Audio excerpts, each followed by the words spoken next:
Deep within the heart of the Sriwijayan Empire, amidst the wealth of gold and the wisdom of Buddhist monks, there existed a crown unlike any other.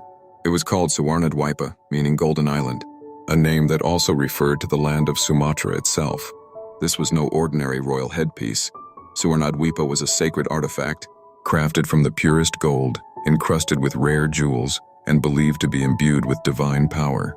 Legends say that the crown was forged by the gods themselves, blessed by Buddhist sages, and gifted to the first great ruler of Sriwijaya. Some believe that the gold used to create Suwarnadwipa was not from the earth but had descended from the heavens, sent as a symbol of divine rule. Others claim that the crown was crafted in a secret monastery, hidden deep in the jungles of Sumatra, where monks spent decades chanting sacred mantras into the metal, embedding it with supernatural energy. Whatever the truth, one thing was certain. Only the rightful ruler of Sriwijaya could wear Suwarnadwipa. It was said that an unworthy king, or one who had betrayed the empire's sacred duty, would feel the weight of the crown grow unbearable, as if the heavens themselves rejected him. And so Suwarnadwipa became more than just a symbol of kingship. It was a test of legitimacy, a sign that the wearer was chosen by destiny to rule over the seas. From the earliest rulers of Sriwijaya to its most powerful kings, Suwarnadwipa rested upon the heads of those who shaped history. But power invites conflict, and as time passed, the crown would become the target of both ambitious rivals and those who sought to control its divine strength. Suwarnadwipa was not simply worn, it was bestowed upon the worthy in a sacred coronation ritual, a ceremony unlike any other in the ancient world. Before the crown could be placed upon the king's head, he was required to undergo a test of purity, proving himself not only as a ruler, but as a protector of Sriwijaya's spiritual and political power. One of the most legendary kings to wear Suwarnadwipa was Sriwijaya Malabhusana Warmadewa, a ruler known for his strength in battle and wisdom in governance. When he ascended to the throne, it is said that as soon as Suwarnadwipa was placed upon his head, a golden aura surrounded him, and the monks who witnessed the coronation believed it was a sign that Sriwijaya had entered a new golden age. Under his rule, the empire flourished, its influence spreading across the seas.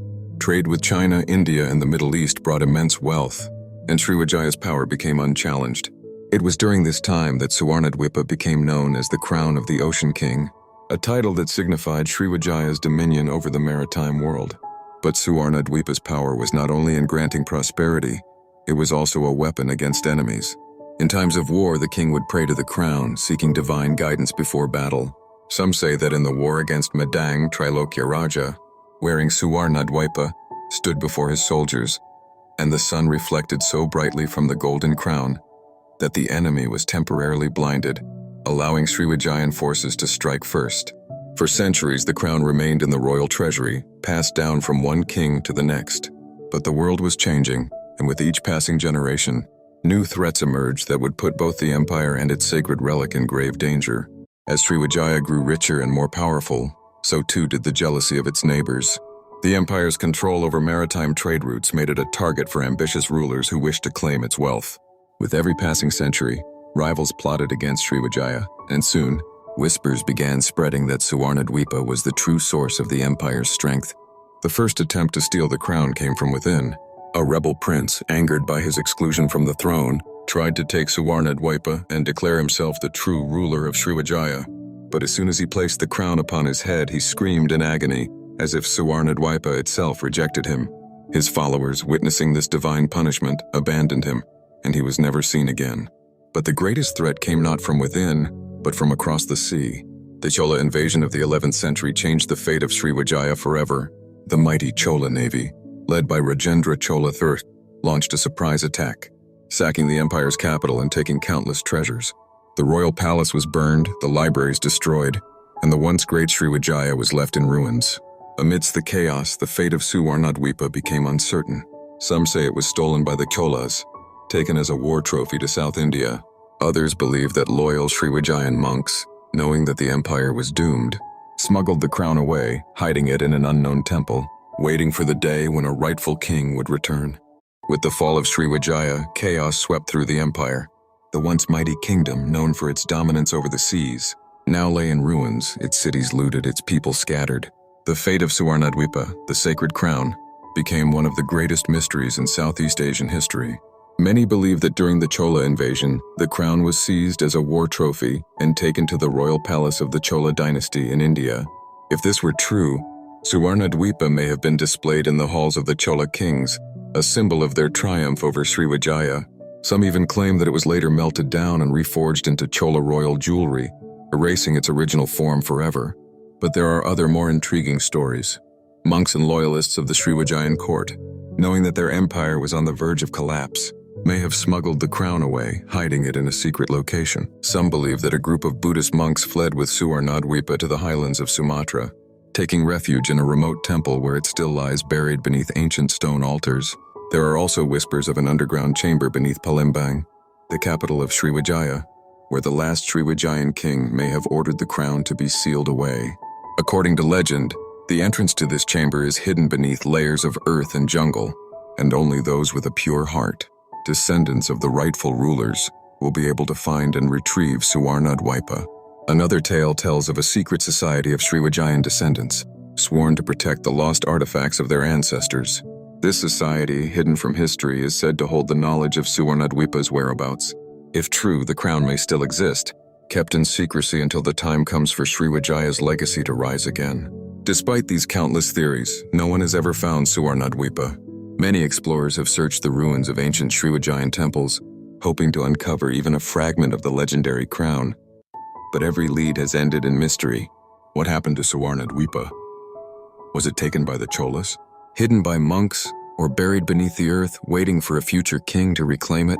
As the centuries passed, the crown remained lost, but its legend only grew stronger. Though Sriwijaya as an empire has long faded into history, its spirit still lives on in the stories of its people, in the ruins of its once magnificent cities, and in the legend of the Golden Crown, Suwarnadwipa. For the people of Sumatra and beyond, the crown represents more than just a lost artifact.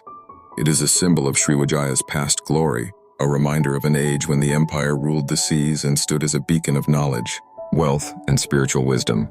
But there are those who believe that Suwarnadwipa is not truly lost. The crown is only waiting to be discovered.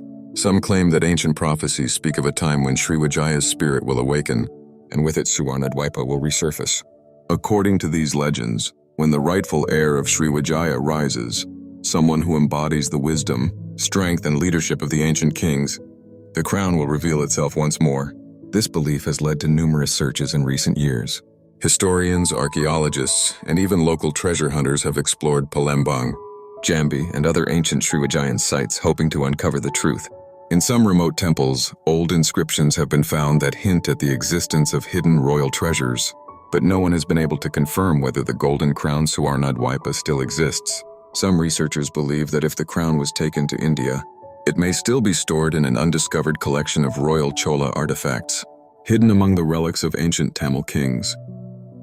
Others suggest that it could be in a private collection, passed down secretly through generations, waiting for its story to be told. Yet, despite these possibilities, no physical evidence has been found, only myths, whispers, and the hopes of those who dream of restoring Srivijaya's lost heritage. One thing remains certain: the legend of Suwarnadwipa will never fade. Whether hidden beneath the earth, resting in a forgotten temple, or waiting in the hands of those who protect its legacy, the crown remains a mystery, a symbol of an empire that refuses to be forgotten. Perhaps one day someone will find the missing link, uncover the truth, and bring the golden crown of Sriwijaya back into the light. Until that day, Suwarnadwipa remains a tale of mystery, power, and the undying spirit of a lost empire.